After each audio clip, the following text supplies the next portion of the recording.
જય શ્રી કૃષ્ણ મિત્રો, હું છું દીપ્તિ. મારી યુટ્યુબ ચેનલ દીપ્તિઝ રસોઈ ગુજરાતી આપ સૌનું સ્વાગત કરે છે. આજે આપણે બનાવીશું રૂ જેવા પોચા દૂધીના થેપલા. ઘણાના થેપલા જુઓ તમે કડક થઈ જતા હોય છે, ખાખરા જેવા.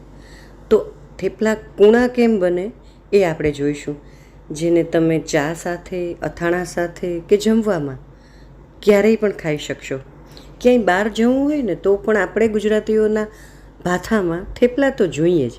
તો ચાલો બનાવીએ. એના માટે મેં અહીંયા નાની એક દૂધી લઈ લીધી છે. મારે થોડા બનાવવા છે એટલે મેં કટકો જ લીધી છે. લગભગ 150 ગ્રામ જેટલી દૂધી છે. એને મેં ધોઈ લીધી છે અને હવે ઝીણી બાજુની જે ખમણી હોય ને એનાથી આપણે ખમણી લેશું. દૂધી સરસ કૂણી છે એટલે મેં છાલ સાથે જ ખમણી લીધી છે.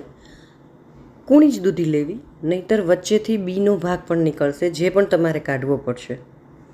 છાલના અમુક કટકા રહી ગયા હતા એ મેં કાઢી લીધા છે. હવે એમાં મસાલા કરશું, જેમાં હળદર નાખશું, મીઠું નાખશું, લાલ મરચું પાવડર નાખશું, થોડીક હિંગ નાખશું. 1 ચમચી સફેદ તલ નાખ્યા છે મેં.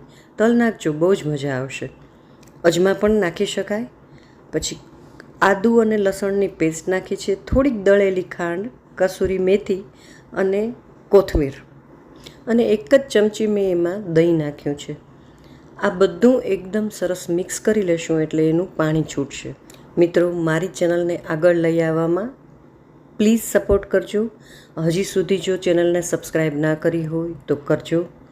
તમારા ફ્રેન્ડ્સ કે કોઈને પણ ઈચ્છા હોય સારું શીખવાની તો પ્લીઝ એમને પણ ચેનલને સબસ્ક્રાઈબ કરવાનું કહેજો. 1 નાની ચમચી મેં એમાં મોણ માટે તેલ નાખ્યું છે. તેલ વધારે નહીં નાખવાનું, નહીં તો એનાથી થેપલા કડક થઈ જશે.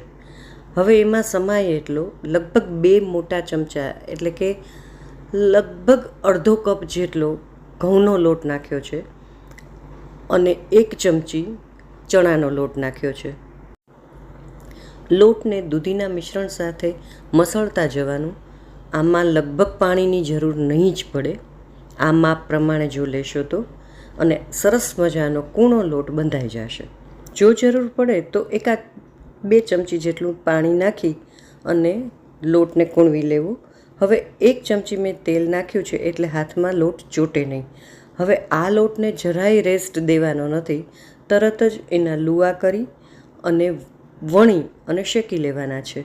લોટને જો રેસ્ટ આપીએ ને તો આ લોટ એકદમ ઢીલો થતો જશે અને પછી વણવામાં મેનેજ કરવું અઘરું પડશે. જ્યારે થેપલા બનાવવા હોય ને ત્યારે જ લોટ બાંધવો. સરસ અટામણ લેતા જાઉં એટલે કે કોરો લોટ લેતા જાઉં અને થેપલું વણી લેવાનું છે. બાજુમાં ગેસ ઉપર લોઢી ગરમ કરવા મૂકી દેવાની અને થેપલું વણાઈ જાય એટલે આપણે ગરમ ગરમ લોઢી ઉપર એ થેપલાને શેકવાનું છે. ગુજરાતીઓ માટે થેપલાને એટલે એકદમ વર્સટાઇલ. તમે બહારગામ લઈ જઈ શકો, ઘરમાં નાસ્તામાં ખાઈ શકો, સાંજે જમવામાં પણ ખાઈ શકો. થેપલા સૂકી ભાજી ઓલ ટાઈમ ફેવરિટ. થેપલું એક સાઈડ થોડુંક થઈ જાય એટલે ફેરવી એના ઉપર તેલ મૂકી બીજી બાજુ ફેરવી લેવાનું. ફરીથી થોડું તેલ મૂકી અને બંને બાજુ ભાત પડે એટલું સરસ શેકી લેવાનું છે. બસ આ જ રીતે હું બધા થેપલા કરી લઈશ. થેપલામાં કોઈ વસ્તુ ન નાખો, ખાલી મસાલો નાખો તો સાદા થેપલા. એ પછી આજે આપણે બનાવ્યા એ દૂધીના થેપલા. મેથી ઉમેરો, મેથીના થેપલા. કોથમીર ઉમેરો, કોથમીરના થેપલા. ખીચડી વધી હોય કે ભાત વધ્યા હોય એની સાથે કરો તો એના થેપલા. કોઈ પણ રીતે થેપલા બને.